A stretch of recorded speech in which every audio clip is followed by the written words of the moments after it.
саидали маъмур шоири халқии тоҷикистон шоми 24 июл дар синни 76 аз олам чашм пӯшид. як моҳи охир шоири шинохта бо коронавирус даст ба гиребон буд, вале мутаассифона ин набард ҳам дар ниҳоят ба фоидаи вирус анҷом ёфт. аҷал дар як моҳи охир 3 дафъа дари хонаи шоирро куфт. аввал ҳамсарашро бурд, баъд писарашро ва акнун худи устод Саидали Маъмурро.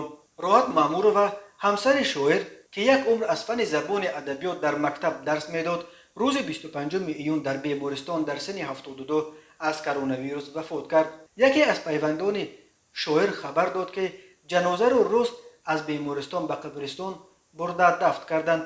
маросими дуо фотиҳа дар хонаи шоир бегоҳ баргузор шуд. ҳанӯз аз марги ҳамсари Саидали Маъмур як ҳафтаам нагузашта, ғаму мотам дигарбора дари хонаи шоири халқии тоҷикистонро куфт. рӯзи 2 июл Фарзон, писари устод Саидали Маъмур, охирин писари ӯ дар синни 43 аз дунё рафт. иллати марги Фарзон ҳам коронавирус шуд. Саидали Маъмур дар зиндагии шахсияш рӯзҳои пурфоҷиаеро пушти сар кардааст. ду писари ӯ дар синни ҷавонӣ ҷавонмарг шуданд ва Фарзон ягона писари ӯ буд, ки зинда боқӣ монда буд. шоир ҳатто дар як шеъраш пеши худо илтиҷо карда буд, ки худоё як кашоҳамро нигаҳ дор. аммо теғи аҷал ба охирин писари Саидали Маъмур ҳам раҳм накард.